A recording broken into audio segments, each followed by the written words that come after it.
కార్తీక పురాణము 7వ అధ్యాయము. స్నాన పుష్ప దీప దాన ఆరాధనలు, వాటి ఫలితాలు. ఓ మిథిలాధిపతి జనక మహారాజా, కార్తీక మాస వైభవాన్ని గురించి ఎంత చెప్పినా తరగదు.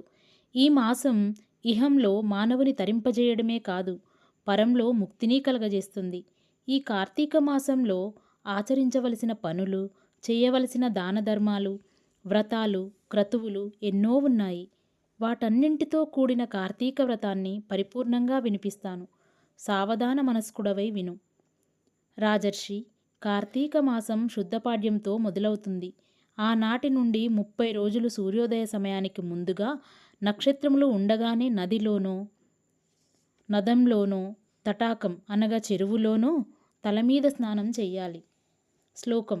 తులారాశింగతే సూర్యే గంగా త్రైలోక్య పావని సర్వత్ర ప్రవరూపేణ సా సంపూర్ణ భవేత్తదా.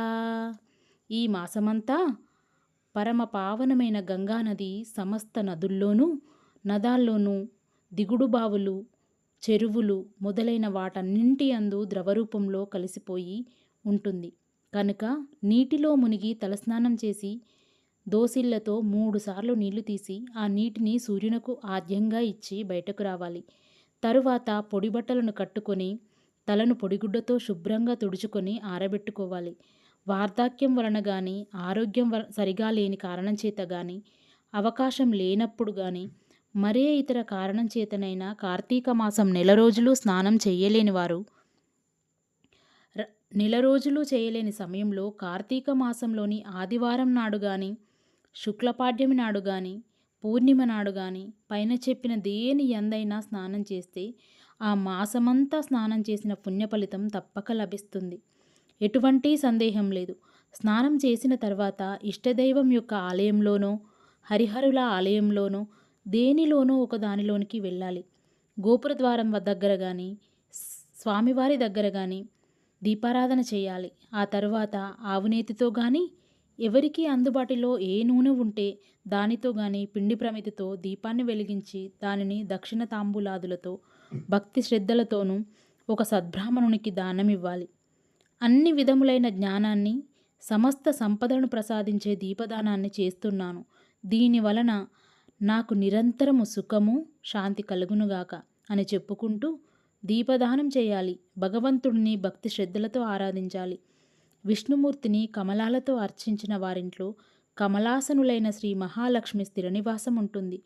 తులసీ దళాలతోనూ, జాజిపూలతోనూ పూజించేవారు జనన మరణాలతో కూడిన సంసార చక్రం నుండి విముక్తిని పొందుతారు. సదాశివుడిని మారేడు దళాలతో ఆరాధించేవారు ముక్తిని పొంది తరించిపోతారు. పూలు, పండ్లను దానం చేసేవారి పాపాలు సూర్యరశ్మికి చీకట్లు పటాపంచలైనట్లు పటాపంచలైపోతాయి. కార్తీక మాసంలో జపతపాలు, హోమాలు చేసేవారి పితృదేవతలు తరిస్తారు. దేవాలయంలో భగవంతుని సమీపంలో మామిడి తోరణాలు కట్టి సాలగ్రామాన్ని అర్చించిన వారికి ఉత్తమగతులు లభిస్తాయి. ఈ కార్తీక మాసంలో యాగం చేసిన ఫలితం లభిస్తుంది. కార్తీకంలో ఉసిరి చెట్టు నీడలో దేవతార్చన చేసిన వారి జోలికి రావడానికి కానీ, వారిని తేరిపార చూడడానికి కానీ యమధర్మరాజుకు కూడా సాధ్యం కాదు. కార్తీక మాసంలో సాలగ్రామాలని తులసీ దళాలతో పూజ చేసిన వారు ధన్యులై తరిస్తారు. ఉసిరి చెట్టుతో కూడిన వనంలో భగవంతుని పూజించి వనభోజనం చేసిన వారు శరీరాన్ని వదిలిన తర్వాత పుణ్యలోకాలకు చేరుకొని తరిస్తారు. కార్తీక మాసంలో చినిగిన వస్త్రాలతో చలికి వణుకుతూ బాధపడుతున్న వారికి వస్త్రదానం చేస్తే సద్గతులను పొందుతారు. అతని వలన అతని పూర్వీకులందరూ కూడా తరిస్తారు. కార్తీకంలో శ్రీహరిని అవిషపూలతోనూ, తులసీ దళాలతోనూ ఆరాధించిన వారు ఈ లోకంలో సౌఖ్యాలను అనుభవించి పరలోకంలో ముక్తులై తరిస్తారు. శివుడిని జిల్లేడు పూలతో ఆరాధించిన వారు సంపూర్ణమైన ఆయుర్దాయమును అనుభవించి మరణించిన తర్వాత శివసాయుధ్యాన్ని పొందుతారు. కార్తీకంలో స్నానం, దీపారాధన, దీపదానం, వనభోజనం, దేవతారాధనలు చేయడం వలన కలిగే ఫలితం ఇంత అని చెప్పడానికి వీలు కానిది. ఆ విధంగా చేయని వారు మాత్రం అనేక జన్మ పరంపరల్లో కొట్టుమిట్టాడుతూ పరితపిస్తుంటారు.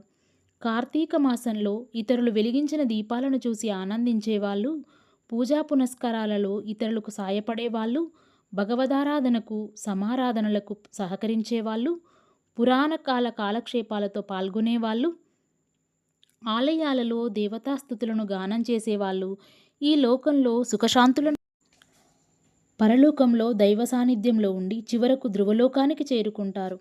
ఈ కార్తీక మాసంలో సోమవారాలు, పూర్ణిమలు చాలా ప్రశస్తమైన పర్వదినాలు. ఆ రోజులలో ఉపవాసం ఉండి సాయంత్రం పూజలు చేసి ప్రసాదంను స్వీకరించడం వంశ సాంప్రదాయాలను బట్టి జరుపుతుంటారు. ఈ రోజులలో సమస్త కుటుంబాల వారు 3వ సోమవారం కార్తీక పూర్ణిమ రోజున తప్పనిసరిగా పూజలు చేస్తుంటారు. వీటికే కార్తీక నోములు అని పేరు. ఆయా కుటుంబాల వారు వారి వారి సాంప్రదాయాలను అనుసరించి వారి వారి పూర్వీకులు చేసిన విధంగా పూజాధికాలను నిర్వర్తిస్తుంటారు. ఏ కుటుంబము ఈ విషయంలో మాత్రం భిన్నంగా ప్రవర్తించదు. ఈ నోము నోచిన కారణంగా ఆ కుటుంబంలోని వారికి మేలే జరుగుతుంది. సిరి సంపదలు లభించడం, మోక్షసిద్ధి కలగడం అనేవి ఈ కార్తీక మాసంలోని విశేషం. ఈ విధంగా ఆచరించాల్సిన వాటిని వేటిని ఆచరించని వారు మాత్రం 7 అంటే 14 జన్మలు నక్కలై పుడతారని వశిష్ఠుడు జనక మహారాజుకి తెలియజెప్పాడు. భగవంతుడు జ్యోతిస్వరూపుడని కనుక దీపాన్ని ఆరాధిస్తే అజ్ఞానం తొలగడంతో పాటు జ్ఞానాది సమస్త సంపదలను ఆ భగవంతుడు ప్రసాదిస్తాడని వివరించాడు వశిష్ఠుడు జనక మహారాజుకి. 7వ రోజు పారాయణం సమాప్తం.